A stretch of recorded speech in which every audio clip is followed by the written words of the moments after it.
the corporate director. Good morning, Jim. Thanks for joining us. Well, thank you for having me. What is Materials Lifecycle Management Company?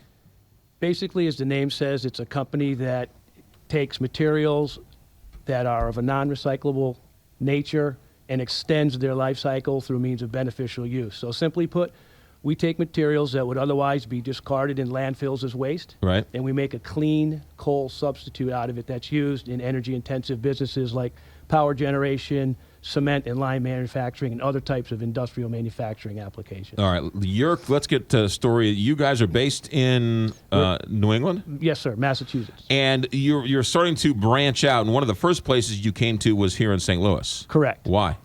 Our customer suggested that this would be where they'd like us to start. We're working with an industrial manufacturer that is a worldwide organization that has manufacturing plants throughout the United States, and they asked us to start out here in St. Louis. So whenever I'm asked that question, Right. the answer is we were told by our customer, here's where we'd like you to be. Okay, good. So another company said, we need you in St. Louis. Come to St. Louis. Yes, we did some trials at some of their manufacturing operations in different parts of the country. Right. They had some really good results as our alternative fuel had provided for them. Right. They said, we'd like you to start here.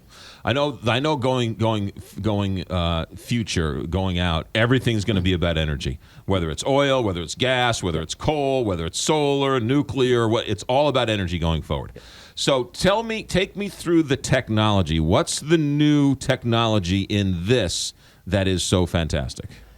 Okay, so there's two pieces of technology. Simply put, one is we are able to manufacture at a very high rate of throughput bulk materials into a form that can then be converted into these fuel cubes. We can do it at a very high rate of throughput, cost effectively. Second to that, we have an independent injection system that allows us to bring our fuel to any type of combustion environment and independently introduce our fuel into the combustion environment, either as a coal substitute, it could be coal-fired along with coal or other solid fuels, without interrupting the normal primary fuel feed systems already in place in these types of applications. So if your energy system burns coal, you can substitute this for coal, just throw it in there like you do the coal. Pretty much correct. So most of what you're seeing today, and I tell people is a good analogy to consider, years ago we used carburation in automobiles, and today we're using fuel injection. Right. The reason is it burns cleaner, it's more efficient.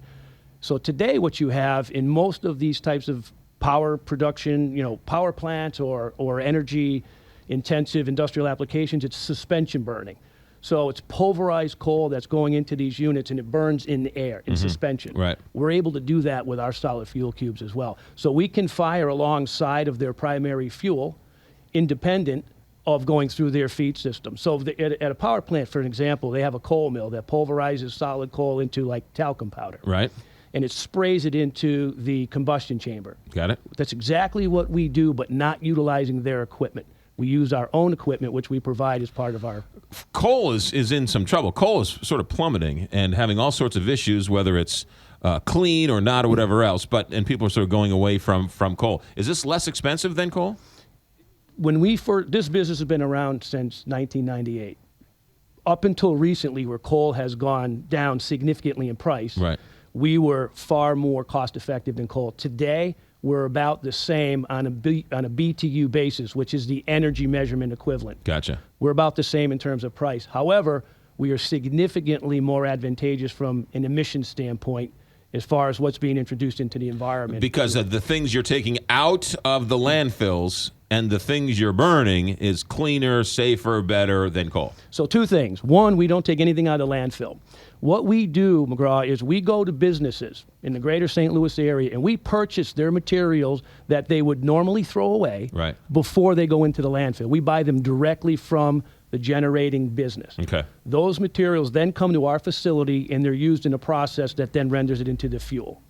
The story is wonderful here because we're actually saving the greater St. Louis business community about $6 million a year in avoided disposal fees. We're pulling about 160,000 tons of material that would have gone into the landfill and instead making a clean, energy-dense fuel product that's made from local resources. Right. Okay, but I don't want you to get into the weeds here, but this fuel cell here burns cleaner than coal. Absolutely. Okay.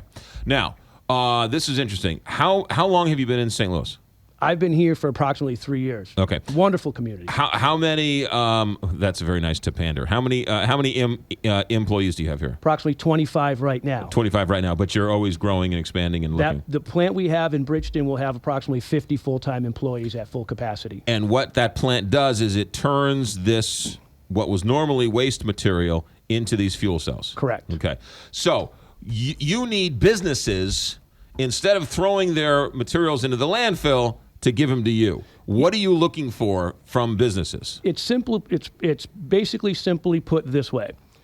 These businesses now have a waste infrastructure already established. They have their waste service provider that comes, picks up their material, and takes it away to the landfill. Right. What we do is we show these businesses, whether they're in manufacturing, distribution, retail, any type of business, most of what people are generating is a packaging residual, okay? Right. We teach them how to just keep the food waste, the organic waste out of their waste stream, which is a small percentage of the overall waste stream, and the rest, their current waste service provider, they bring it to us. Instead of them getting a landfill disposal fee, we purchase it from them, and then we use that as a feedstock.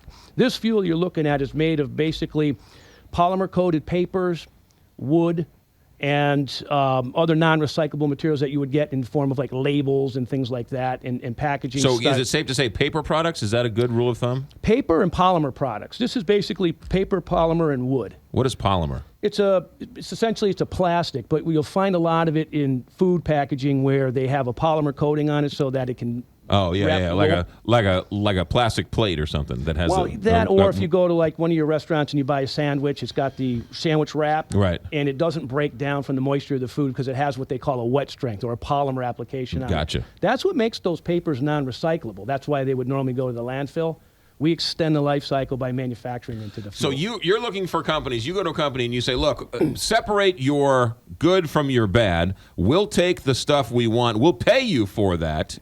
And then you don't have to pay someone to haul it away. Well, there's not a lot of separation. It's just there's a small percentage of their overall waste stream we're going to show them how to divert. Right. They're always paying their waste service provider to haul it. Right. So when someone gets their waste bill at the end of the month, there's a haul fee and then there's a disposal fee. Right. The disposal fee goes away, and then we pay them for those materials. Let me ask you a simple question. So we have at work, we have our paper and plastic and bottles and recycle. And let's say that there's a talk show host that isn't very good at following instructions, and you put a aluminum can in a green glass bag. Yep. What happens if somebody puts a sandwich where they shouldn't put a sandwich? What happens to that whole thing? Is that sort of thrown away and no good? It's a great question. So when you're taking in 160,000 tons a year of material, you're going to get nonconformance issues, which is going to be an occasional trash bag or maybe some office, a stapler or a calculator. We do get those things. Right. We have quality assurance applications on the front end to recover those types of situations. We have magnetic separation throughout the manufacturing process to get ferrous metals and things like that. On average, our Northeast operations was a scaled down version of this plant here, which did about 50,000 tons per year of production. Yeah. Of those 50,000 tons, we had less than 1/4% nonconformance on a weight basis per ton. So we don't get a lot of, because it's not really complicated. Right.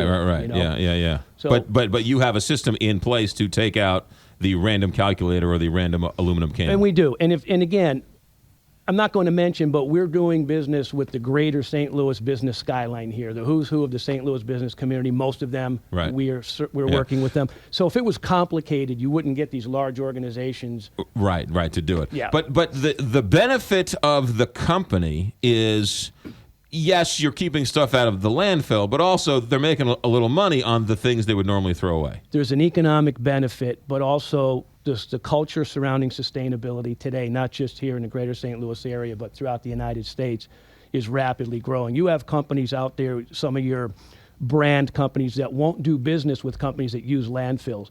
There's a great urgency on eliminating landfill use. There's some significant detriment by using landfills, which has become on the radar of the largest waste companies in the United States now. They're trying to find alternatives to putting things in landfills. So there are corporate citizens who want to be good stewards of the environment. Absolutely. And so they love you. They do. And, Right. and again, there is an economic benefit. There's no question. But what we're seeing now, I spent 20 years in the waste industry. That's how I come across this. I've been with this organization 11 years.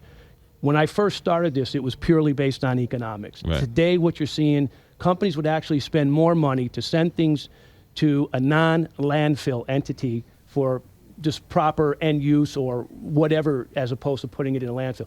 There's companies here locally that are literally spending thousands of dollars per load to send material out to waste incinerators to avoid waste landfills. Right. So this whole sustainability culture is really So starting those to- people, instead of paying, you'll pay them to take it. That's correct.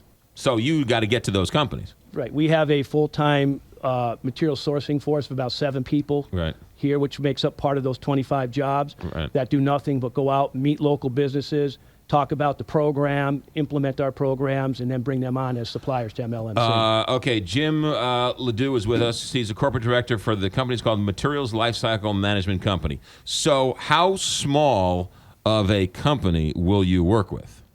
We have companies that send us literally 3 tons a month of overall waste materials that they would have sent to the landfill. We have some companies that send us over 1,000 tons a month. So we work with anybody. If you generate waste and we can get it into our plant through the network you have established for your waste services, Right. we'll work with you.